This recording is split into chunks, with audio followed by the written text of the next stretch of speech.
اس نے سارے چنے ہوئے پتے دوپٹے میں ڈالے اور باورچی خانے میں آئی۔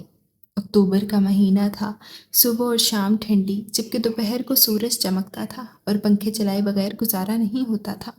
یہاں 4 چولہے تھے، اس وقت سب بھی مصروف تھے۔ امی پالک بنا رہی تھیں، دوسرے چولہے پر گوشت بھونا جا رہا تھا جس میں پالک ڈالی جانی تھی۔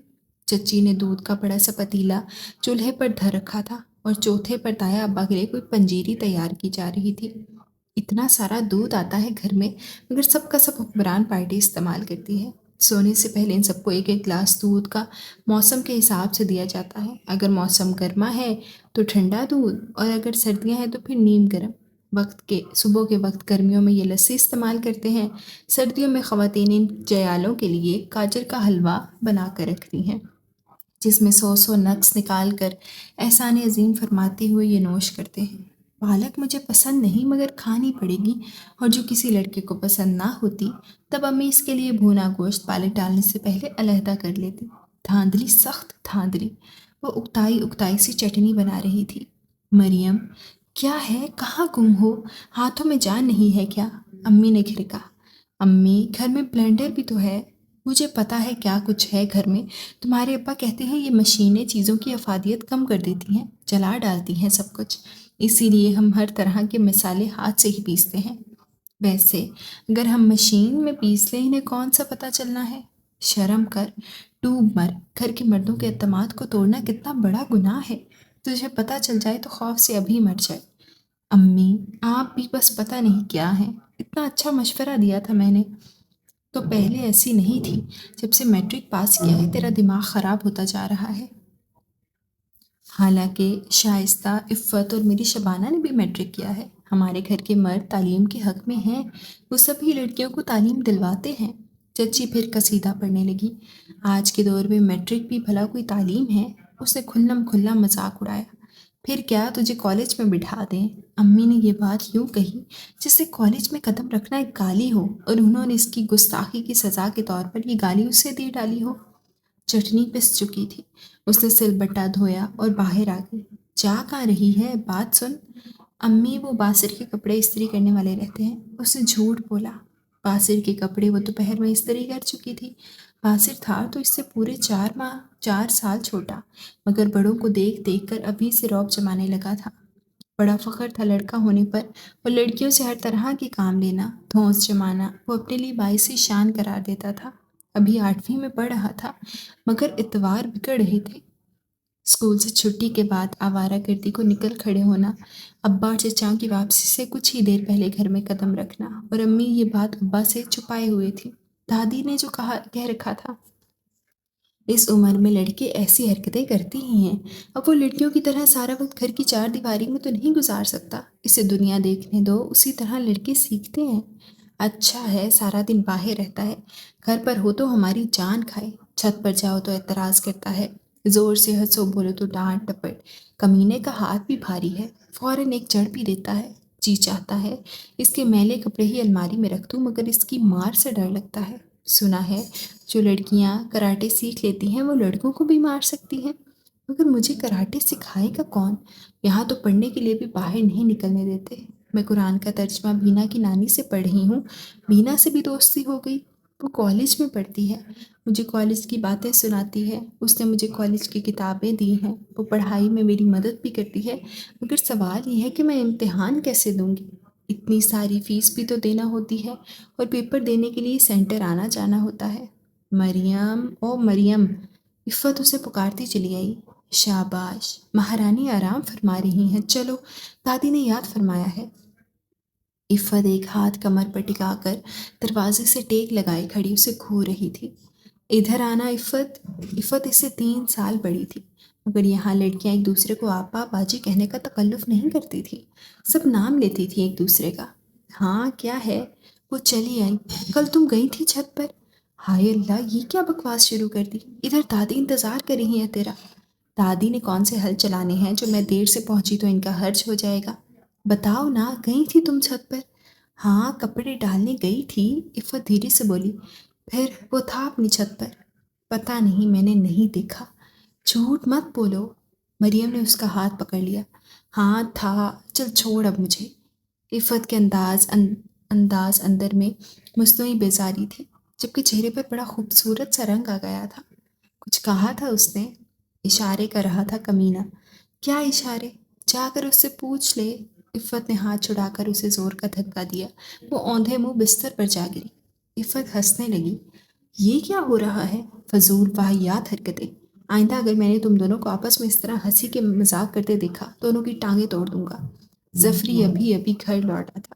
عادت کے مطابق ہر کمرے میں جھانکتا ہوا، پھرتا ہوا، اور یہاں ایک معصوم سا سیندے کا روب جھاڑنے کا موقع مل گیا۔ ٹانگیں توڑ دوں گا اور اپنے لگوا لوں گا، یوں 6 ٹانگیں ہو جائیں گی میری، پھر میں سرکس میں کام کروں گا۔ اس کے جانے کے بعد مریم نقل اتار رہی تھی۔ عفت ہنسی کنٹرول کر رہی تھی۔ کہیں جو ظفری کو آواز پہنچ گئی تو پھر نازل ہو جائے گا۔ غصے میں اسے 2-4 ہاتھ بھی جڑ سکتا ہے، اور ان مردوں کے ہاتھ کتنے بھاری ہیں۔ ہاتھ تو میرا بھی خاصا بھاری ہے، مگر کبھی ان لوگوں کو چڑھنے کا موقع ہی نہیں ملا۔ ویسے کیسا لگے گا اگر ہم انہیں بات پہ بات ڈانٹیں اور خواہ مخواہ مار دیں؟ وہ خیالوں ہی خیالوں میں یقیناً یہ منظر بھی دیکھ رہی تھی۔ توبہ کرو، توبہ، شائستہ یہ کہتی ہوئی اٹھ کھڑی ہوئی، دروازے پر رک کر بولی، اب تم بھی کمرے سے نکل آؤ، یہ سب باتیں ہی ہوں گی اور کرنے کو بہت کام ہے۔ نکل آتی ہوں، پتہ نہیں دن اتنی جلدی کیوں بیت جاتا ہے اور شام ہو جاتی ہے۔ آج تم بینا کی نانی سے قرآن پڑھنے نہیں گئی؟ بینا لوگ اپنے کسی عزیز کی شادی میں شرکت کے لیے گئے ہوئے ہیں، پرسوں تک آئیں گے۔ ویسے مریم، تو ہے خوش نصیب، ہم میں سے کسی کو گھر سے باہر پیر دھرنے کی اجازت نہیں، اور تو روزانہ بینا کے گھر جا رہی ہے۔ فالتو تھوڑی جا رہی ہوں، اس کی نانی سے قرآن پاک کا ترجمہ پڑھتی ہوں۔ اگر ہم کہیں گے تو اجازت ہی نہیں ملے گی، اس لیے کہ اب میں جو سیکھ رہی ہوں، دادی کہتی ہیں باقی لڑکیوں کو سکھانے کی ذمہ داری تمہاری ہے۔ کاش تم سے پہلے میں نے اس خواہش کا اظہار دادی سے کر دیا ہوتا۔ اب پچھتائے کیا ہوت جب چڑیاں چگ گئی کھیت۔ مریم، تم ہم سب میں رہتے ہوئے بھی ہم سے کچھ مختلف ہو۔ وہ کیسے؟ مریم اٹھ کھڑی ہوئی۔ تم کتنی بیزار رہتی ہو، اور اس ماحول سے بھائیوں کی ڈانٹ پر منہ بنا لیتی ہو، ان کے کام کرنا تمہیں اچھا نہیں لگتا، اور آنسو تو جیسے تمہاری پلکوں پر دھرے رہتے ہیں، جبکہ ہم سب انتہائی صابر ہیں۔ یہ لوگ کچھ بھی کہہ لیں، ہنس کر ٹال جاتے ہیں، جھر نہیں بہاتے، ان کے کام عبادت سمجھ کر کرتے ہیں، اور ہمیں اپنے گھر والوں سے کچھ زیادہ شکایت بھی نہیں۔ آخر وہ جو کرتے ہیں ہمارے بھلے کے لیے تو کرتے ہیں۔ جی ہاں، بہت پیار ہے انہیں ہم سے، بڑی ہمدردی رکھتے ہیں وہ ہمارے لیے، ہمیں دیکھ دیکھ کر جیتے ہیں، ہمارے بغیر سانس بھی نہیں آتی انہیں۔ عورت کا درجہ مرد سے کمتر ہے، شائستہ نے سمجھایا۔ پتہ نہیں کس نے کہا ہے یہ تم سے؟ دادی کہتی ہیں۔ جی ہاں، دادی سے تو فرشتے ہم کلام ہوتے ہیں، نہ پیغام نکل آتے ہیں اللہ میاں کی طرف سے۔ کچھ خدا کا خوف کرو، شائستہ دہل کر بولی، پھر کہنے لگی، دادی کہتی ہیں مریم کچھ سرکش ہے، اس لیے اسے قرآن پاک پڑھوا رہی ہوں تاکہ اس کے مزاج میں نرمی پیدا ہو، عورت کو اکڑ زیب نہیں دیتی۔ دادی عورت ہو کر عورتوں کے حقوق غصب کر رہی ہیں، پتہ نہیں کیسا پتھر دل ہے ان کا۔ سچ اگر میں دادی ہوتی تو تم سب لڑکیوں کو کھلی آزادی ہوتی، لڑکوں کے گھر جانے کے بعد تم سب کو کالج روانہ کر دیتی، کام کرنے کے لیے 2 نوکر ہوتے، اور کالج سے واپسی پر بس تمہیں مل جل کر دوپہر کا کھانا بنانا پڑتا، وہ اس لیے کہ یہ کام عورت کے لیے باعث فخر ہے، اور جو عورتیں اپنے کام چھوڑ کر مردوں کی نقل کرتی ہیں اور پھر اس پر فخر بھی کرتی ہیں، وہ مجھے پرلے درجے کی احمق بے وقوف لگتی ہیں۔ اری بے وقوف ہو، اس طرح تو تم خود یہ اظہار کرتی ہو کہ مرد کو اپنے سے افضل اور اس کے کرنے والے کاموں کو برتر سمجھتی ہو۔ او بے ہدایتو، بے عقلو، کمروں میں گھسی بیٹھی ہو، پتہ بھی نہیں ہوتا کتنے کام ہوتے ہیں اس وقت۔ غصے میں بھری چچی چلی آئیں۔ چلو دادی اماں، اس عزت افزائی کے بعد ہو سکتا ہے آپ کے مزاج میں مزید عاجزی پیدا ہو جائے۔ شائستہ کو ہنسی آ گئی۔ بھابھی کہاں ہیں تمہاری؟ چچی نے شائستہ سے پوچھا۔ منا رو رہا تھا، اسے لے کر اوپر اپنے کمرے میں گئی ہیں۔ شاباش ہے اس کی عقل پر، پتہ بھی ہے میاں گھر آنے والا ہے، اس وقت بجائے استقبال کو موجود رہنے کے بچوں کو لے کر کمرے میں چلی گئی۔ روز ہی تو استقبال کرتی ہیں صاحب بہادر کا، آج نہ کریں گی تو کون سا فرق پڑ جائے گا؟ مریم، تم اپنی زبان بند رکھا کرو۔ چلو شائستہ، تم جا کر منی کو بہلاؤ اور غزالہ سے کہو جب تک رفیع میاں نہیں آ جاتے وہ نیچے ہی رہے، اور مریم تم آ کر برتن میز پر لگاؤ، کل تم اچار رکھنا بھول گئی تھی، تمہاری اس بھول پر ہم سب کو کتنی باتیں سننا پڑی تھی، آج دماغ کو حاضر رکھنا۔ وہ پھوہڑ عورت، میرے کپڑے کہاں رکھ دیے ہیں؟ باہر نکلی تو ابا کے چلانے کی آواز سنی، اور یہ تو گھر تشریف لے آئے ہیں، امی تو دادی کے کمرے میں ہوں گی، ان تک یہ دھاڑ کہاں پہنچے گی بھلا؟ وہ امی کو تلاش کرنے لگی، ملی تو ابا کا پیغام سنا دیا۔ امی کے ہاتھ پاؤں پھول گئے، جیسے تیسے اپنے کمرے کو روانہ ہوئی۔ وہ چچی کا بتایا کام کرنے چل پڑی۔ پالک گوشت امی نے بنایا تھا، بھابھی نے کوفتے بنائے تھے۔ بھابھی کے ہاتھ کے بنے کوفتے مریم کو بے حد پسند تھے، مگر پتہ نہیں یہ لڑکی کھانا چاہتے ہیں، کیا معیار ہے ان کا، ان کی پسند کا کچھ پتہ نہیں چلتا۔ ابا تو شکر ہے آج خاموش تھے، پالک گوشت رغبت سے کھا رہے تھے۔ امی نے سالن سے اچھی اچھی بوٹیاں چن کر ان کی پلیٹ میں ڈال دی تھی۔ چٹنی پر اعتراض کیا، مگر یہ نہیں بتا سکے کہ آخر اس پہ خرابی کیا ہے۔ تم کوئی کام تو دھیان سے کر لیا کرو۔ رفیع بھائی کوفتے پلیٹ میں بھرنے کے بعد کھاتے جا رہے تھے، اور بھابھی پر اعتراض بھی ساتھ ساتھ تھا۔ اتنا موٹا قیمہ پیسا ہے، ذائقہ نام کو نہیں۔ اس گھر کی تمام عورتیں عقل سے کوڑی اور ہڈ حرام ہیں۔ یہ تو ہم ہیں جو برداشت کیے جا رہے ہیں، کوئی اور ہوتے تو چٹیا پکڑ کر دفان کر چکے ہوتے۔ یہ چچا تھے۔ مریم نے ایک نظر حاضرین پر ڈالی۔ تمام مرد حضرات تیوری چڑھائے دھڑا دھڑ کھانے پر نوکس نکالنے میں مصروف تھے، اور خواتین مجسمہ شرمندگی کھانے سے ہاتھ روکے سر جھکائے مغلزات سن رہی تھیں۔ ایک ٹھنڈی سانس کھینچ کر وہ اپنی پلیٹ پر جھک گئی۔ خواتین میں وہ واحد لڑکی تھی جو کھانا کھا رہی تھی۔ ابا نے پانی کے جگ کی جانب ہاتھ بڑھایا، امی لپک کر آئیں اور ان کا گلاس پانی سے بھر دیا۔ تایا نے سلاد کی پلیٹ کی جانب نگاہ کی۔ تائی جان نے جلدی سے سلاد ان کے لیے نکال دیا۔ آج دادی میز پر نہیں آئی تھی، موسم بدل رہا تھا، اس لیے اب وہ اکثر اپنے کمرے میں ہی کھانا کھاتی تھی۔ اگر وہ موجود ہوتی، محفل کا لطف دوبالا ہوتا۔ مریم نے دل میں انہیں یاد کیا۔ اگر تیرا پیٹ بھر گیا ہے تو جا کر میرے کمرے سے دوا اٹھا لا۔ ابا نے پلیٹ پر جھکی مریم کو قہر بھری نگاہ سے دیکھتے ہوئے کہا تھا۔ میں لے آتی ہوں جی۔ امی حکم بجا لانے کو بےتاب تھی۔ نہیں، تم بیٹھی رہو، اس طرح تم نے اس کا دماغ خراب کر رکھا ہے، سوائے کھانے کے سے کوئی کام نہیں، حرام خور، میں کھال ادھیڑ کر بھس بھروا دوں گا اس میں، چل دفعہ ہو دوا لے کر آ۔ مریم کو یوں لگا کسی نے گرم گرم تیل اس کے جسم پر انڈیل دیا ہو۔ اف، کتنی جلن ہو رہی تھی۔ توہین کا شدید احساس اس کی سمجھ میں نہیں آ رہا تھا، وہ کیا کرے؟ آخر کیا قصور سرزد ہوا تھا اس سے؟ سب کے سامنے 2 منٹ میں ذلیل کر چھوڑتے ہیں۔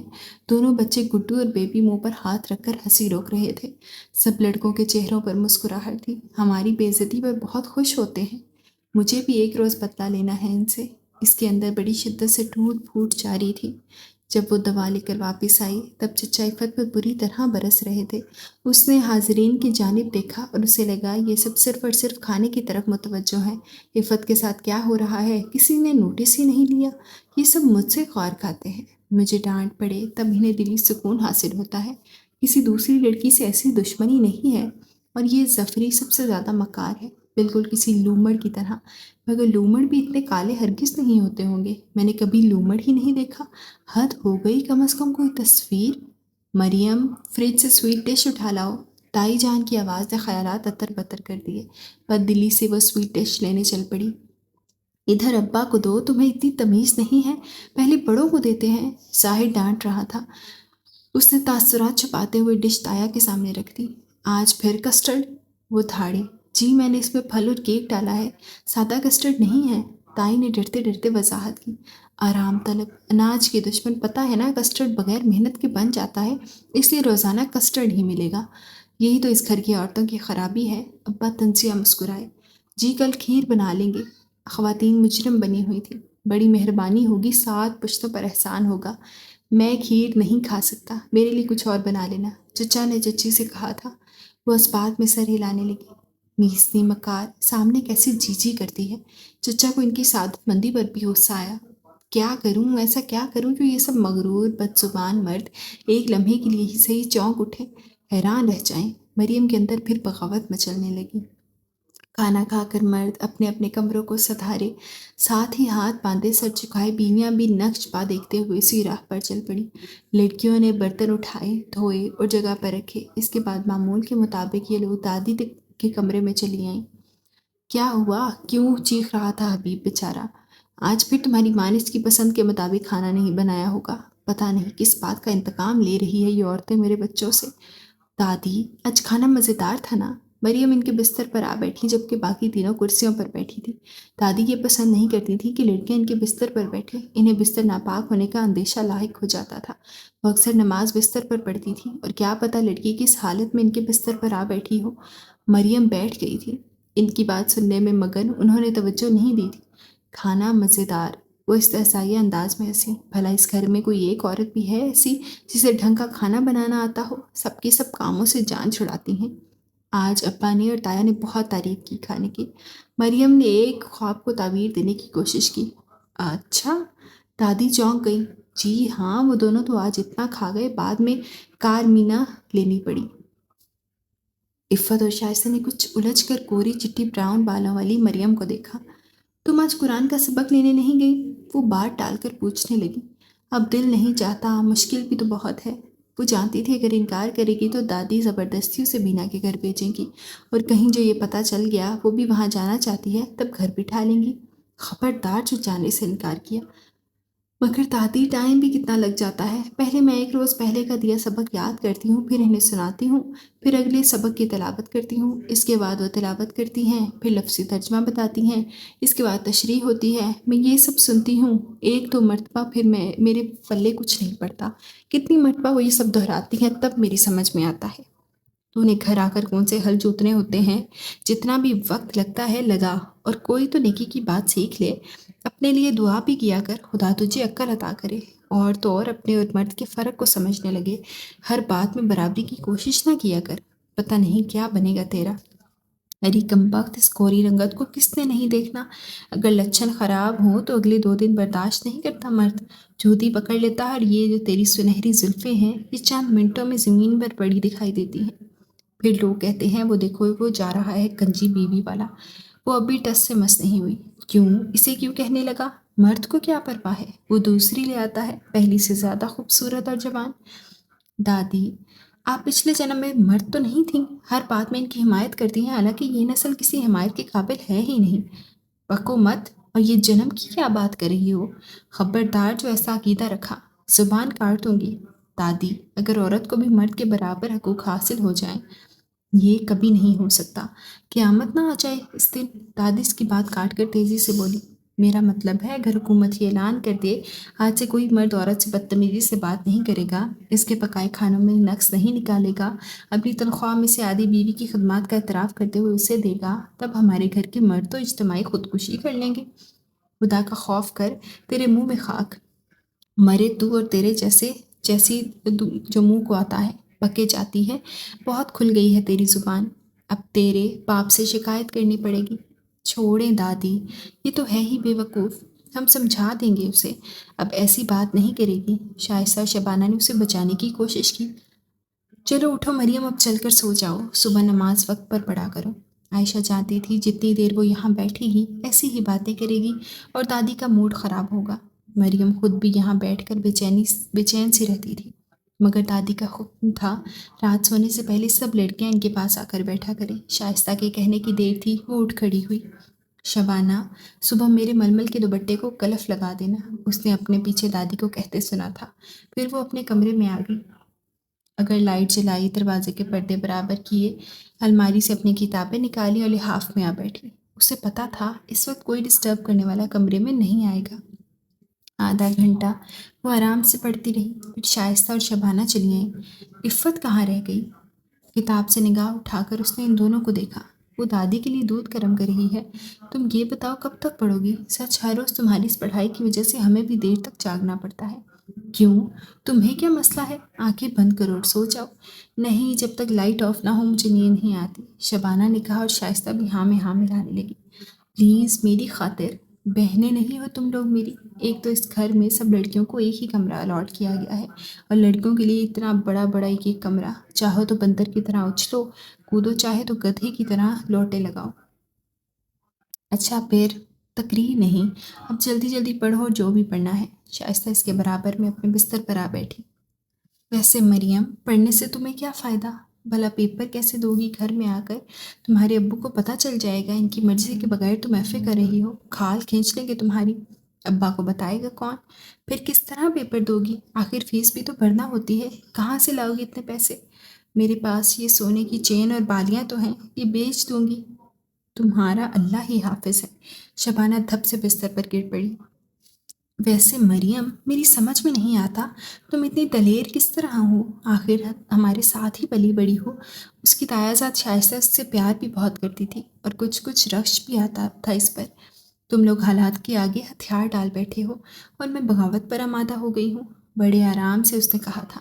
کیسی بغاوت مریم؟ کہ تم کیا بات کر رہی ہو؟ بغاوت تو بس بغاوت ہوتی ہے۔ اس نے شانے اچکائے۔ کیا کرو گی تم؟ پتہ ہے یہ لوگ تمہیں بڑے آرام سے جان سے مار دیں گے اور ہمیں ماتم بھی نہیں کرنے دیں گے۔ میں جینا چاہتی ہوں، مجھے زندگی سے پیار ہے، جب ہی تو میں نے ہتھیار ڈالنے کی بجائے بغاوت کا راستہ اپنایا ہے۔ اصل میں تم لوگ جانتی نہیں ہو، اطاعت قبول کر لینے کے بعد سکون تھوڑی ہو جاتا ہے، حقوق تھوڑا ہی دے دیے جاتے ہیں۔ انہیں بالکل نہیں، ہتھیار چھیننے کے بعد پابندی لگا دی جاتی ہے، اور یہ پابندی موت ہی تو ہوتی ہے۔ وہ مسکرائی۔ اتنی گہری باتیں مریم، تم کیا بنتی جا رہی ہو؟ وہ مسکرائی پھر بولی، تمہیں پتہ ہے نا میں کس قدر چٹوری ہوں، اور ہر اچھا کھانا حکمران چٹ کر جاتے ہیں۔ ہمارے لیے کچھ نہیں بچتا، سب سے کم وقت میں دال پک سکتی ہے، اس لیے ہمارے لیے پھر دال ہی رہ جاتی ہے۔ تب میرے اندر ایک لہر سی اٹھتی ہے، گرم گرم زہریلی لہر۔ جب جیب خرچ کے نام پر انہیں کتنے ہی پیسے دیے جاتے ہیں، اور ہم اسکول جاتے ہوئے گھر سے ایک روٹی اور رات کا بچا ہوا سالن لے جانے کے پابند رہے ہیں، تب بھی میں نے اپنے سر پر چونٹیاں سی رینگتی محسوس کی ہیں۔ تم نے پڑھنا ہے یا نہیں؟ شائستہ اس کی باتوں سے ہمیشہ خوفزدہ ہو جایا کرتی تھی۔ وہ بھی کتاب کی جانب متوجہ ہو گئی۔ شائستہ اور شبانہ لیٹ گئی۔ عفت کی واپسی خاصی لیٹ ہوئی۔ کہاں رہ گئی تھی؟ شبانہ نے آنکھوں پر رکھا بازو ہٹا کر پوچھا۔ وہ ظفری کے سر میں درد ہے، کہہ رہا تھا تیل ڈال دو، بس اسی میں دیر لگ گئی۔ نواب صاحب، مریم نے کتاب بند کر کے ایک طرف ڈال دی۔ تو کیا ہوا؟ بھائی ہے اس کا، شبانہ نے سمجھایا۔ اور وہ بھائی صاحب، کبھی انہوں نے بھی یہ سوچا ہے؟ بہن ہے کہ بیمار ہو، دوا لا کر دیتے ہیں، اتنا ٹائم ضائع ہوتا ہے، کسی دوست کے گھر جانا ہو، بائک موجود ہے، مگر بہن بیگنوں پر دھکے کھاتی ہی جائے گی، خود پر ہزاروں خرچ ڈالیں گے، بہن کے لیے کاٹن کا ایک سوٹ لانے کو بھی پیسے نہیں ہیں ان کے پاس۔ باجی مریم، کوئی فائدہ ہے ان باتوں کا؟ مت کیا کرو ایسی باتیں، میرا بھی دل جلنے لگتا ہے، خود بھی سکون سے رہو، ہمیں بھی رہنے دو۔ عفت سر ہاتھوں میں تھام کر بیٹھ گئی۔ بس کرو مریم، باقی سبق صبح سنا دینا، اب سو جاؤ۔ شبانہ نے اٹھ کر لائٹ آف کر دی۔ صبح پھر ایک بظاہر روشن مگر ہر دن کی طرح تاریک دن تھا۔ تایا نے بیڈ ٹی پسند نہ آنے پر ٹرے الٹ دی تھی، اب دھاڑ رہے تھے۔ لڑکیاں اسی شور پر بیدار ہوئی تھیں۔ یا اللہ خیر، کیا قیامت آ گئی! اس نے برا سا منہ بنا کر کمبل ایک طرف پھینکا تھا۔ مریم، اب اٹھ جاؤ، صبح ہو گئی ہے۔ عفت یقیناً نماز سے فارغ ہو چکی تھی۔ ہماری صبحیں کس قدر تاریک ہیں، اب بس بستر پر لیٹی تھی۔ عفت نے اس کا کمبل فرش سے اٹھا کر بیڈ پر رکھا اور بولی، ہر گھر کے تقریباً ایسے ہی حالات ہیں، بس تم آزادی کے خواب دیکھنے لگی ہو، باغی ہو رہی ہو، اس لیے گھٹن محسوس کرنے لگی ہو۔ ہر گھر کے حالات ہمارے جیسے نہیں ہیں۔ کنویں کا مینڈک تمام عمر کنویں میں بسر کرنے کے بعد یہی خیال کرتا ہے کہ دنیا یہی ہے، اور تم تو ساری دنیا دیکھ چکی ہو نا۔ شائستہ بھی اٹھ بیٹھی تھی۔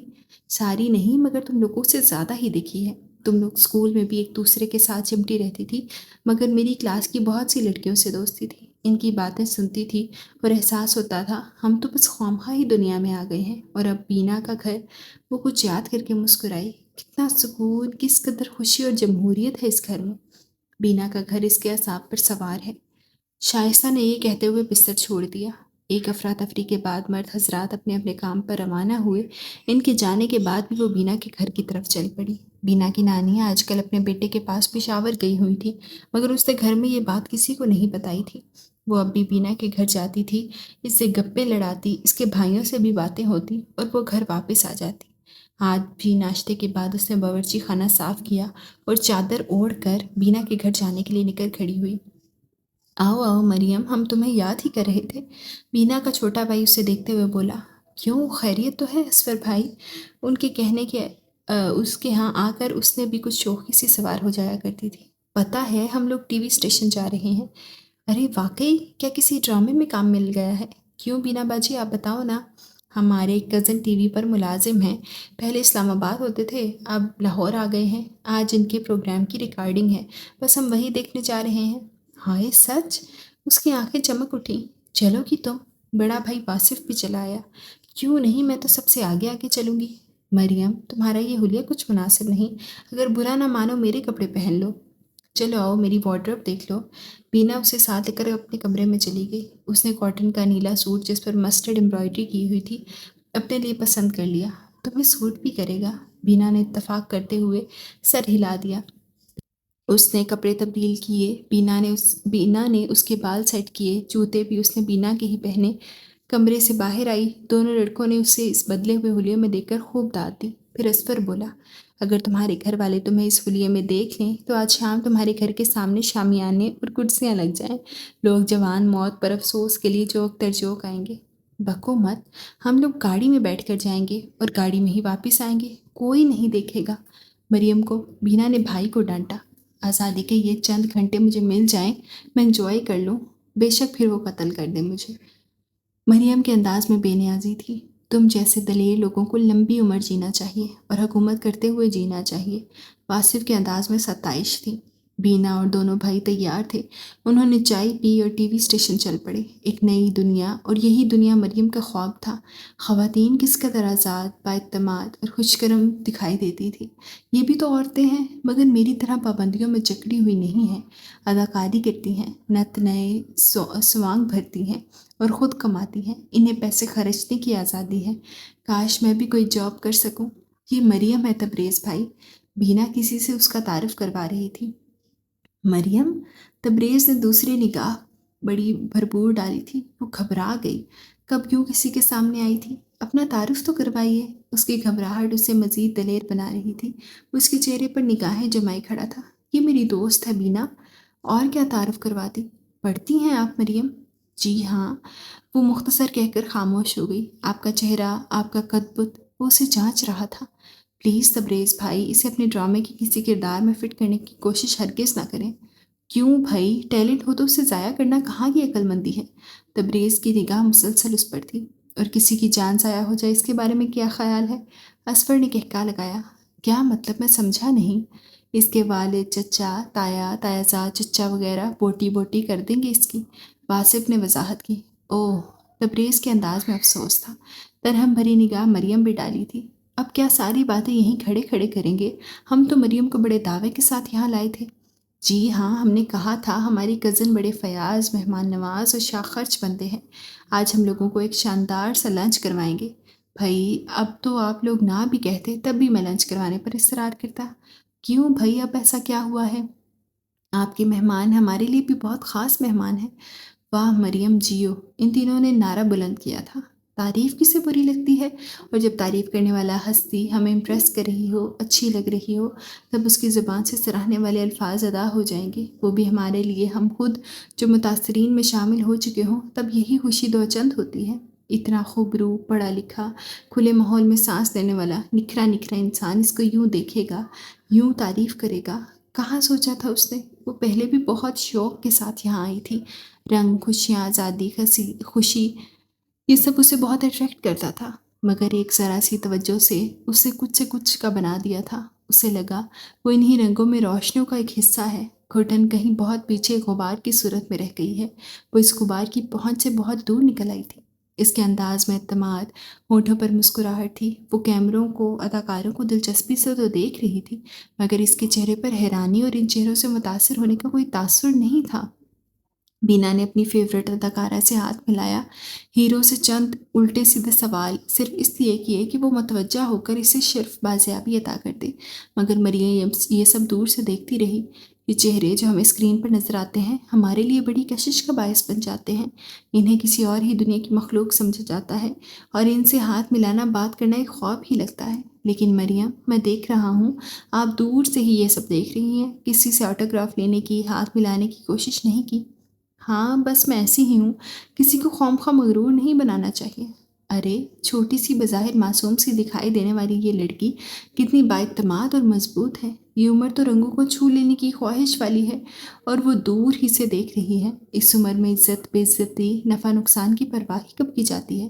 اگر میں تمہیں اپنے ایک پلے میں کام کرنے کی آفر کروں، کیا تم قبول کر لو گی؟ موقع پا کر اس نے پھر کہا، میں ابھی اتنی خود مختار کہاں ہوں۔ وہ سیدھی ہو کر بیٹھ گئی اور یہ جواب بڑی سنجیدگی اور کچھ رنجیدگی سے اسے دیا۔ بہت افسوس ہوتا ہے مجھے جب اتنے اچھے چہرے، اتنے بااعتماد لوگ ہماری نام نہاد روایات کی بھینٹ چڑھ جاتے ہیں۔ وہ کچھ جھلا گیا تھا۔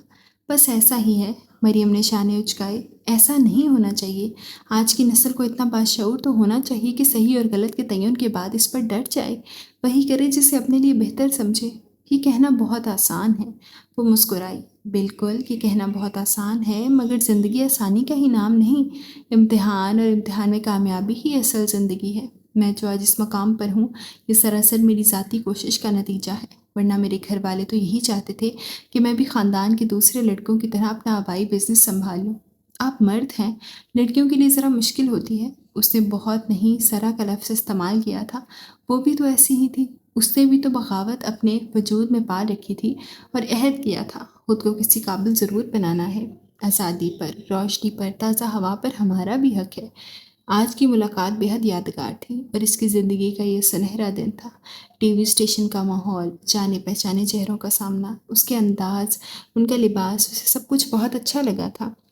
وہ یہ سب اپنی اپنی سوچ کے مطابق زندگی گزار رہے تھے۔ خوش نصیب نہیں خوش نصیب ترین لوگ، اسے رشک آ رہا تھا۔ یہاں بھی اور ہوٹل میں بھی وہ ایسی جگہوں پر کب آئی تھی؟ اسے تو یہاں کے آداب بھی معلوم نہیں تھے۔ جو کھانا اس کے سامنے رکھا تھا، کیسے کھایا جاتا ہے، کیا آداب ہیں، اس کے وہ بالکل ناواقف تھی، مگر اسے جھجک نہیں تھی، وہ شرمندہ بھی نہیں تھی کہ ایسی باتوں میں الجھ کر وہ آج کی زندگی کی رونق اور خوشی کو آدھا کر دیتی۔ وہ بس مگن تھی، مسکرا رہی تھی اور ہر بات کا جواب اسی مسکراہٹ کے ساتھ دے رہی تھی۔ اور جب بینا نے کہا، مجھے اندازہ نہیں ہے مریم تم کتنی خوبصورت لگ رہی ہو، تب وہ کھلکھلا کر ہنس پڑی تھی۔ 3 بجنے کو تھے۔ وہ صبح 9 بجے بینا کے گھر آئی تھی اور روزانہ 10:30 11 بجے کے قریب واپس چلی جایا کرتی تھی۔ اس نے ایک مرتبہ بھی نہیں سوچا اتنی دیر پر وہاں کیا بیتی ہوگی، بس وہ آج ہر طرح سے انجوائے کرنا چاہتی تھی۔ جب یہ لوگ تبریز سے اجازت مانگ رہے تھے تب اس نے کہا تھا، ہماری اگلی ملاقات کہاں ہو سکتی ہے؟ میں تو بینا باجی کے ہاں روزانہ آتی ہوں۔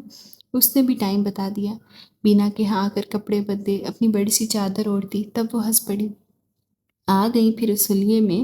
سچ مریم، آج تو تم پہچانی ہی نہیں جا رہی تھی، اور مجھے لگتا ہے آج گھر جا کر وہ مار لگے گی ایک بار پھر تمہارے لیے میری پہچان مشکل ہو جائے گی۔ ہاں مریم، مجھے بھی تمہاری فکر ہو رہی ہے۔ کیا کہو گی اتنی دیر سے آنے کے بارے میں؟ راستے میں سوچ لوں گی۔ ویسے مجھے حیرت ہے، آپ کے گھر تک مجھے ڈھونڈتا ہوا کوئی آیا نہیں۔ کیا پتہ آیا ہی ہو؟ نہیں، میں نے پوچھا ہے آنٹی سے۔ ویسے اس وقت گھر پر کوئی مرد تو ہوتا نہیں، شاید انہی کے انتظار میں ہوں کہ وہ آئیں اور میری گمشدگی کی رپورٹ درج کروائیں۔ چادر کا نقاب چہرے کے آگے کرنے کے بعد اب وہ جانے کے لیے تیار تھی۔ بڑی باہمت، بہادر لڑکی ہو تم، بینا داد دے رہی تھی۔ اگر آئندہ اس طرح تمہیں آؤٹنگ پر جانے کا ارادہ ہو تو مجھے ضرور بلا لینا۔ کیوں نہیں، اب تو وہ اچانک ہی پروگرام بن گیا، اسی لیے پہلے تم سے بات نہ ہو سکی۔ اگر آئندہ کوئی پروگرام بنا تو 1-2 روز پہلے تمہیں انفارم کر دوں گی تاکہ تم گھر میں مناسب سا بہانہ بنا سکو۔ یہ موج بھی تب تک ہے جب تک آپ کی نانی جان واپس نہیں آ جاتی۔ وہ ہنس پڑی تھی۔ ارے نہیں، میری نانی بہت سویٹ ہیں، میں انہیں بہت آرام سے منا سکتی ہوں۔ اچھا، اب چلتی ہوں، خدا حافظ۔ میں دعا کروں گی تمہارے لیے۔ بینا مسکرائی۔ چلیے، مہربانی آپ کی، ویسے میں بالکل خوفزدہ نہیں ہوں، جو ہونا ہے وہ تو ہونا ہی ہے، پھر خواہ میں ڈرنا کیسا؟ بینا کے گھر سے اس کا گھر 10 منٹ کی پیدل مسافت پر تھا۔ وہ گھر میں داخل ہوئی۔ شور ہنگامہ تو یہاں کبھی بھی برپا نہیں رہتا تھا، مگر آج کچھ غیر معمولی خاموشی کا احساس ہوا تھا۔ سب سے پہلے کچن میں جھانکا۔ یہاں عفت اور شائستہ موجود تھی۔ اسے دیکھ کر دونوں نے جیسے شکر کا کلمہ پڑھا۔ پھر عفت بولی، کہاں رہی تم؟ ہم تو تمہارے لیے اب رونے کا پروگرام بنا رہے تھے۔ وہ بینا کی طبیعت خراب ہو گئی تھی، گھر میں نانی کے علاوہ کوئی تھا نہیں، مجھے رکنا پڑا۔ اس نے جو بہانہ بزرگ خواتین سے کرنا تھا وہی لڑکیوں سے بھی کیا۔ فی الحال وہ انہیں راز میں شریک کرنے کا رسک نہیں لینا چاہتی تھی۔ جانتی تھی یہ لوگ حوصلہ افزائی نہیں کریں گی، ڈانٹ ٹپٹ اور نصیحتوں پر اتر آئیں گی۔ کم از کم آ کر بتا ہی جاتی، ہم نے بینا کے گھر فون کرنے کی کوشش کی تھی مگر ہمارا فون خراب ہے۔ اس نے خدا کا لاکھ لاکھ شکر ادا کیا۔ یہ تو خیال ہی نہیں آیا تھا یہ لوگ فون کر کے پتہ کر سکتے ہیں۔ کہہ تو رہی ہوں، بینا کی طبیعت خراب تھی، بہت تیز بخار ہو رہا تھا، میں تو ٹھنڈے پانی کی پٹیاں ہی رکھتی رہی، اتنا تھک گئی ہوں بتا نہیں سکتی۔ اچھا یہ بتاؤ، امی، چچی، تائی، بھابھی کہیں دکھائی نہیں دیتی؟ آج کچن میں تم دونوں ہی موجود ہو۔ دادی جان کی رشتے کی بہن انتقال کر گئی ہیں، دادی جان سمیت یہ سب لوگ 11 بجے کے ادھر گئے ہوئے ہیں۔ اوہ تب ہی، ورنہ میرا تو خیال تھا گھر پہنچتے ہی میری تو کلاس لگ جائے گی۔ کھانا بھی نہیں کھایا ہوگا تم نے، میں تمہارے لیے کھانا نکالتی ہوں، عفت ہمدردی سے کہہ رہی تھی۔ نہیں مجھے کچھ نہیں کھانا، بہت تھکن ہو رہی ہے، بس اب سوؤں گی۔ اور سنو دادی کو مت بتانا کہ میں لیٹ آئی تھی، ہمارا دماغ تو خراب نہیں ہے، جاؤ تم سو جاؤ جا کر۔ شائستہ کے کہنے پر وہ اپنے کمرے میں چلی آئی، چادر اتار کر رکھی، جوتے تبدیل کیے اور بستر پر لیٹ گئی۔ آنکھیں موند کر اس نے ایک بار پھر خود کو وہاں پہنچا لیا جہاں چند گھنٹے پہلے تھی۔ آج کا دن شاید میں ساری عمر نہیں بھول سکوں گی۔ بینا کا یہ کزن تبریز کس قدر خوبصورت اور کتنا خوش مزاج ہے، اس کی آنکھوں میں میرے لیے ستائش بھی تھی۔ کیا میں اتنی خوبصورت ہوں کہ کسی کو متاثر کر سکوں؟ وہ بستر سے اٹھی اور شدید خواہش اور شوق کے عالم میں آئینے کے سامنے کھڑی ہو گئی۔ اتنی توجہ سے اس نے پہلے کبھی خود کو نہیں دیکھا تھا۔ اسے احساس ہوا وہ واقعی خوبصورت ہے، بینا کے لیے کپڑوں میں اور بھی پیاری لگ رہی ہوگی، مگر وہ جس کا نام تبریز ہے وہ تو لاکھوں میں ایک ہے، پڑھا لکھا ہے، آزاد ماحول میں اٹھتا بیٹھتا ہے، اس کے لیے خوبصورت چہروں کی کیا کمی؟ شاید وہ ہر کسی سے ایسے ہی ملتا ہوگا، یہ اس کی عادت ہوگی۔ اس نے کچھ دکھ کے ساتھ خود کو یہ باور کرایا تھا، مگر اس کے باوجود وہ آئینے کے سامنے کھڑی رہی اور آج اپنے حسن پر مطمئن اور خوش تھی۔ ارے تم تو سونے کے لیے آئی تھی؟ شائستہ کمرے میں چلی آئی۔ ہاں سونے ہی لگی تھی، یوں آئینے کے سامنے کھڑے ہو کر، شائستہ نے ہنس کر جتایا تھا۔ نہیں، وہ تو بس یوں ہی۔ وہ پھر سے بیڈ پر آ کر لیٹ گئی۔ آج ہم لڑکیاں گھر میں اکیلی تھیں، تم ہوتی تو پروگرام ہی بناتے، اپنی مرضی کرتے، ایک اچھا سا دن گزارتے۔ ہاں اچھا سا دن، ذرا اس کی وضاحت بھی کرو گی؟ اس کے انداز میں طنز تھا، جیسے وہ ان میں سے نہیں بلکہ ان سے اونچی شے ہو اور اسے ان کا مذاق اڑانے کا پورا حق حاصل ہو۔ ہاں، اپنی پسند کا چینل لگا کر دیکھتے، پسند کا کھانا بناتے، اونچی آواز میں ڈیک لگاتے اور خوب باتیں کرتے۔ بس گھر کی اس 4 دیواری میں قید، اور تم لوگ کر بھی کیا کر سکتی ہو؟ عورت کے لیے 4 دیواری ہی اس کی دنیا ہوتی ہے۔ مریم تم خواب دیکھنا چھوڑ دو، ورنہ آنسوؤں کے سوا جھولی میں کچھ نہیں آئے گا۔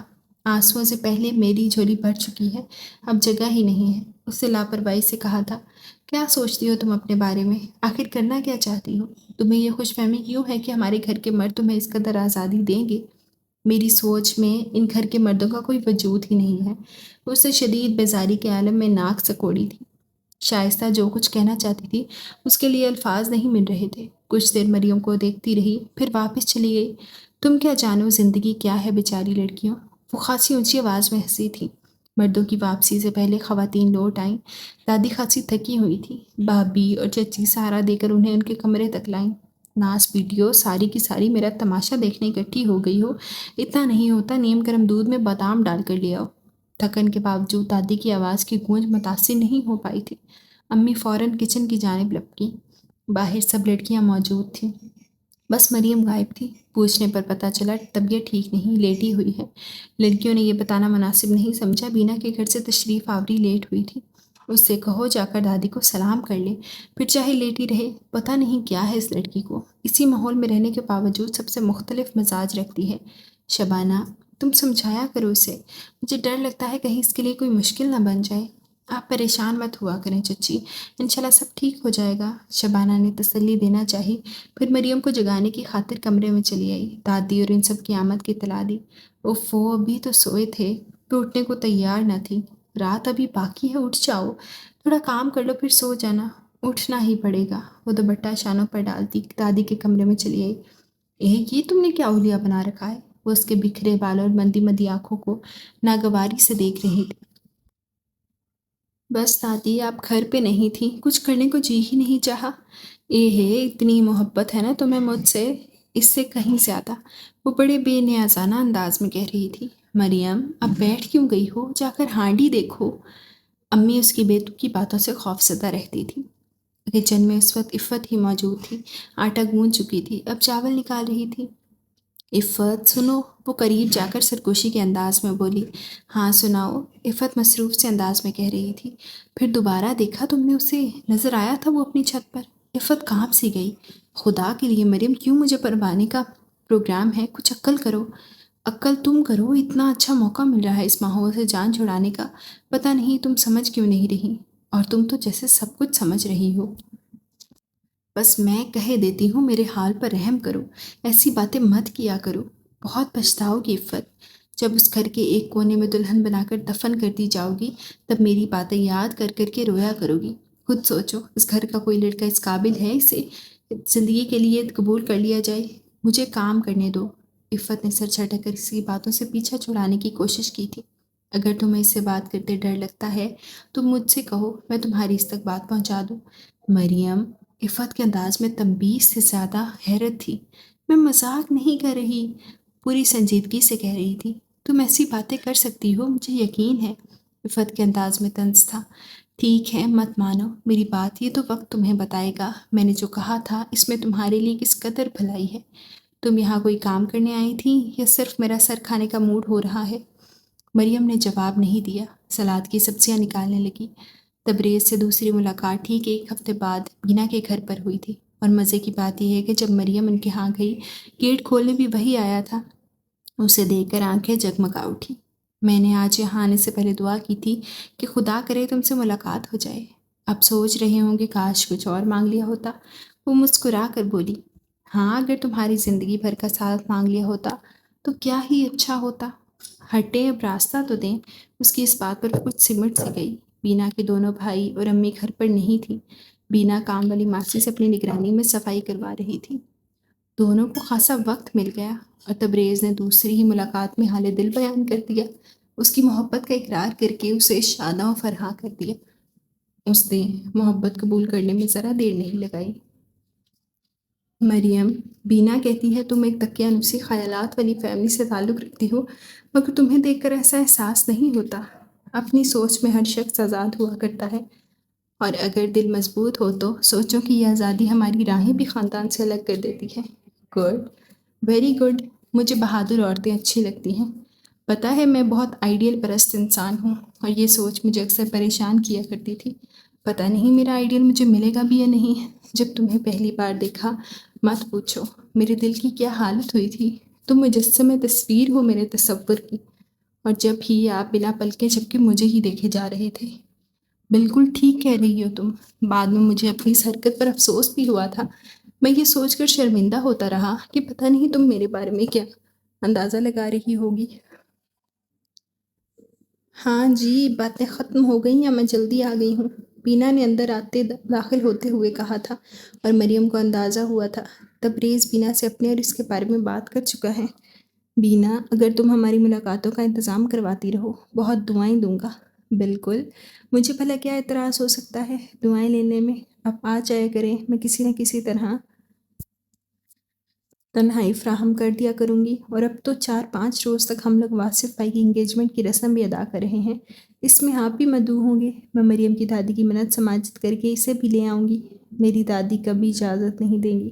تقریب شام کی ہوگی، تب تک ہمارے گھر کے حضرات بھی تشریف لا چکے ہوتے ہیں۔ تم صاف انکار کر رہی ہو، مایوس مت کرو مجھے، کوئی راستہ نکال لینا۔ آپ میرے گھر والوں کو نہیں جانتے، مجھے صرف تم سے مطلب ہے۔ اچھا تبریز بھائی، زیادہ اداس نہ ہو، میں پوری کوشش کروں گی اسے لانے کی، اور یہ بھی سادہ نخرہ دکھا رہی ہے۔ گھر والے کیسے بھی ہوں، یہ ہے ہی بڑی دلیر، جو کرنا چاہتی ہے کر گزرتی ہے۔ بینا نے غلط نہیں کہا تھا، وہ واقعی ایسی ہی تھی۔ گھر آنے تک فیصلہ کر چکی تھی، واصف کی تقریب پر ضرور جانا ہے، چاہے کچھ بھی ہو جائے۔ ابھی پورے 5 روز باقی ہیں، تب تک کوئی مناسب بہانہ سوچ ہی جائے گا۔ مریم، تم آج کل بہت خوش رہنے لگی ہو، گھر کی حالت پر جلنا کرنا چھوڑ ہی دیا ہے تم نے۔ شائستہ اور شبانہ اسے مسلسل نوٹ کر رہی تھیں۔ بہت صحیح اندازہ لگایا ہے تم لوگوں نے، میں واقعی بہت خوش ہوں۔ وہ بڑے مطمئن انداز میں کرسی پر بیٹھی تھی۔ وجہ نہیں بتاؤ گی؟ بتاؤں گی، ضرور بتاؤں گی، مگر ابھی نہیں، بس تھوڑے دن انتظار کر لو۔ اس کا مطلب ہے واقعی کوئی اہم بات ہے؟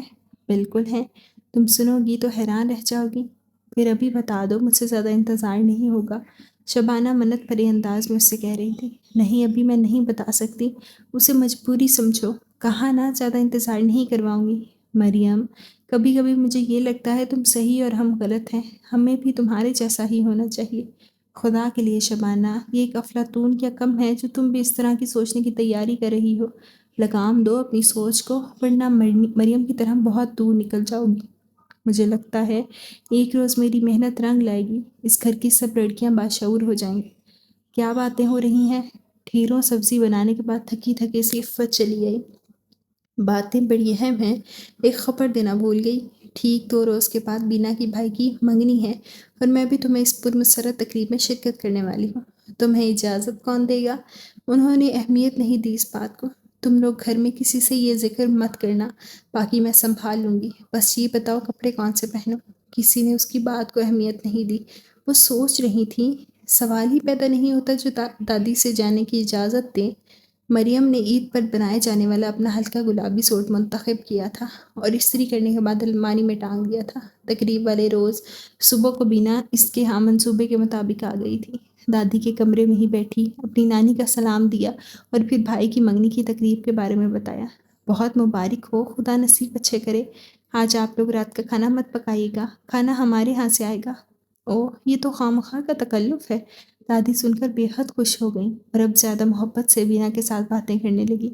دادی، اگر برا نہ مانے تو میں مریم کو تھوڑی دیر کے لیے اپنے گھر لے جاؤں؟ دراصل میں اکیلی ہوں، اتنا کام نہیں کر سکتی، بس اسے کچن میں اپنے ساتھ رکھوں گی، باہر مہمانوں میں نہیں لاؤں گی۔ مجھے پتہ ہے آپ پردہ دار لوگ ہیں، میری نانی تو اس بات کی بہت قدر کرتی ہیں۔ آپ بھروسہ رکھیں، یہ صرف کچن تک محدود رہے گی، اصل میں اکیلی ہوں، کام بہت ہے۔ اس نے جس انداز میں بات کی تھی، دادی کو انکار بھی کچھ مناسب نہیں لگ رہا تھا، مگر لڑکی کو یوں بھیجنا بھی مسئلہ تھا۔ مجھے اعتراض کوئی نہیں، مگر شام کو اس کے ابا چچا گھر آ جاتے ہیں، وہ کبھی اجازت نہیں دیں گے۔ ارے رہنے بھی دیجیے دادی جی، اگر آپ انہیں سمجھائیں گے تو وہ ضرور سمجھ جائیں گے۔ یہ میرا وعدہ ہے، بس انگوٹھی پہنانے کی رسم تک ہی اسے روکوں گی، پھر مٹھائی پھل اور کھانا لے کر اس کے ساتھ آپ کے ہاں آؤں گی۔ مجھے علم ہے آپ لوگ رات کا کھانا جلدی کھا لیتے ہیں۔ مٹھائی پھل اور تقریب کا کھانا، ان کے گھر کے حالات اتنے اچھے نہیں تھے جو 3 ٹائم کے کھانے کے بعد یہ شوق پورے کر سکتے۔ پھل آتے تھے تو بس گنے چنے سب کے حصے میں آ جاتے، مٹھائی کھائے تو مہینوں گزر جاتے۔ یہ تو مل جل کر رہنے کی وجہ سے سب کام چل رہا تھا۔ دادی کو بینا کے خلوص کے آگے ہار ماننا پڑی۔ بینا نے آ کر مریم کو خوشخبری سنائی، جسے باقی لڑکیوں نے بڑی حیرت سے سنا۔ اس نے اپنے کپڑے شاپر میں ڈال کر بینا کو پکڑا دی اور بولی، گھر میں سے کوئی سادہ سا سوٹ پہن کر آ جاؤں گی، وہیں آ کر تیار ہوں گی۔ تم کتنی چالاک ہو مریم، شائستہ حیرت چھپا نہیں سکی۔ اس کو چالاکی نہیں، ذہانت کہتے ہیں۔ وہ مسکرائی، بینا نے بھی اس کی ہاں میں ہاں ملائی۔ شام کو وہ سادہ سا سبز کاٹن کا سوٹ پہنے، بالوں کو کلپ میں قید کیے، دادی کے حضور سلام کے لیے حاضر تھی۔ اچھا دادی جان، اب میں چلتی ہوں۔ ان لڑکیوں سے کہتے ہیں آج سارا کام خود ہی کر لیں، میرے لیے کچھ نہ رکھیں، میں تو وہاں بینا باجی کے ساتھ کام کرتے کرتے تھک جاؤں گی، پھر ہمت نہیں ہوگی۔ ٹھیک ہے، اور سنو، باہر باورچی خانے میں ہی رہنا، باہر مت نکلنا۔ آپ مجھے ایسا سمجھتی ہیں دادی جان؟ مرد تو دور کی بات، میں تو غیر عورتوں کے سامنے بھی جانے سے گھبراتی ہوں۔ اچھا ٹھیک ہے، اور سنو، اپنے گھر لانے کے لیے جو کھانا اور مٹھائی ہوگی وہ خود ہی نکالنا اور بوٹیاں زیادہ ڈال لینا۔ یہ بھی کوئی کہنے کی بات ہے، میں اچھی والی مٹھائی پھل اور کھانا آپ لوگوں کے لیے سنبھال کر رکھوں گی۔ اور سنو، جلدی آ جانا، ایسا نہ ہو انتظار کرتے کرتے ہم بھوکے ہی سونا پڑے۔ وہ اس بات میں سر ہلا کر چلی گئی۔ اس وقت بینا کے گھر میں اکا دکا مہمان ہی آئے تھے، وہ ڈرائنگ روم میں ہی بیٹھے تھے۔ وہ سیدھی بینا کے بیڈ روم میں آئی۔ بڑی وقت پر آئی ہو۔ بینا گرے سلک پر گرین اور گولڈن موتیوں کے کام کا سوٹ پہنے بڑی پیاری لگ رہی تھی۔ کتنا خوبصورت سوٹ ہے، وہ ستائش سے دیکھ رہی تھی۔ تمہارا بھی پیارا ہے، اور سچ تو یہ ہے مریم، تم جو بھی پہن لو اچھا ہی لگتا ہے۔ میں تو تیار ہوں، تم چینج کر لو، پھر تمہارے بال بنا کر میک اپ بھی کر دوں گی۔ بینا نے اسے تیار کرنے میں 1 گھنٹہ لگایا، اور جب اس نے آئینہ دیکھا تو بے اختیار ہی کہہ اٹھی، ہائے بینا باجی، یہ میں ہوں؟ میں نے کہا تھا نا تم بے حد پیاری ہو، میں دیکھ کر آتی ہوں تبریز بھائی آ گئے ہیں یا نہیں۔ وہ باہر نکل گئی اور مریم آئینے کے سامنے ہی جمی رہی، یہاں تک کہ وہ اندر آیا، عین اس کی پشت پر کھڑے ہو کر ہاتھ شانے پر رکھ دیا۔ اوہ، وہ شرما کر پیچھے ہٹی۔ میں نے شاید ڈسٹرب کر دیا یوں بے وقت آ کر، تم اپنے ہی عشق میں گرفتار ہونے کو تھی؟ نہیں، اب ایسے بھی کوئی بات نہیں۔ وہ جھینک گئی، بہت بہت پیاری لگ رہی ہو، بالکل کسی گڑیا کی مانند، خوبصورت اور معصوم۔ وہ کیا کہتی، مسکرا کر سر جھکا لیا۔ اجازت مل گئی آنے کی، ورنہ میں تو سوچ رہا تھا پر پتہ نہیں آؤ گی بھی یا نہیں۔ آپ نے کہا تھا آنا تو مجھے تھا ہی، اتنا مانتی ہو مجھے، اعتبار کریں مجھے خوشی ہوگی۔ بولو مریم، ساتھ دو گی میرا؟ کسی مشکل سے گھبراؤ گی تو نہیں؟ اب آ کے یہ سوال کر رہے ہیں، ساتھ دوں گی؟ میں نے تو اپنے ہر راستے پر آپ کو کھڑا پایا ہے۔ اس کے معصوم چہرے پر گہری سنجیدگی تھی، اور وہ اپنی عمر سے کہیں بڑی بات کہہ گئی تھی۔ میں نے تمہیں چاہا ہے، اپنے جذبوں میں سچا ہوں، کھرا ہوں، دھوکہ دینے کا سوچ بھی نہیں سکتا۔ تمہیں بہت جلد اپنانا چاہتا ہوں۔ یہ بتاؤ، تم تک پہنچنے کے لیے کیا کیا رکاوٹیں عبور کرنا ہوگی؟ شاید کوئی نہیں، آپ اچھی پوسٹ پر ہیں، اچھی فیملی سے ہیں، بس ایک بات میرے گھر والوں کے علم میں نہیں آنی چاہیے کہ آپ نے مجھے دیکھ رکھا ہے، مجھ سے مل چکے ہیں۔ ٹھیک ہے، میں بینا سے بات کروں گا، وہ کوئی نہ کوئی حل نکال لے گی۔ میرا خیال ہے رشتے کے لیے تمہارے گھر بھی بینا کے والدین ہی آئیں گے۔ کیوں؟ کیا آپ کے گھر والے؟ اس کا دل برا ہوگا، شاید وہ اسے قبول کرنے کو تیار نہیں ہوں گے۔ میرے والد ایکسیڈنٹ میں معذور ہو چکے ہیں، وہ کہیں آ جا نہیں سکتے۔ پشاور میں رہائش ہے ہماری، اور میری 5 بہنیں ہیں، میں اکلوتا بھائی ہوں۔ 5 بہنیں، اکلوتا بھائی؟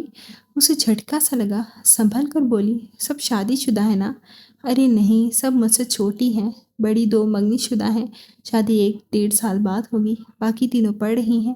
بینا کی امی میرے رشتے کی خالہ ہوتی ہیں۔ میرے والد اس فیملی پر بہت اعتماد کرتے ہیں، محبت کرتے ہوئے ہمارے سامنے صرف محبوب کی ذات ہوتی ہے، اور ہم اس پر اپنا پورا اختیار سمجھ لیتے ہیں، آرزوؤں کے محل بناتے ہیں، اور اس میں صرف 2 پیار کرنے والے وجود بستے ہیں۔ یہ تو بھول ہی جاتا ہے زندگی تنہا نہیں، اس میں اور بھی بہت سے رشتے ساتھ ساتھ چلتے ہیں۔ تبریز سے آج کی ملاقات کے بعد وہ خوش تو تھی، مگر رہ رہ کر 5 بہنوں اور معذور والد کا خیال آ رہا تھا۔ چلو یہ بھی اچھا ہے، وہ لوگ پشاور میں ہیں، میں یہاں رہوں گی، وہ کبھی کبھی بھی بھائی کے گھر آیا کریں گی، ہر وقت سر پر سوار نہیں رہیں گی۔ تم نے بینا کے گھر سے آ کر کوئی بات نہیں کہی، کیسی رہی آج کی تقریب؟ لڑکیاں سب جاننے کو بے چین تھیں۔ بہت تھک گئی ہوں، صبح بات ہوگی، دیکھو ٹائم بھی تو بہت ہو رہا ہے، ہم تمہارے انتظار میں جاگ رہی تھی۔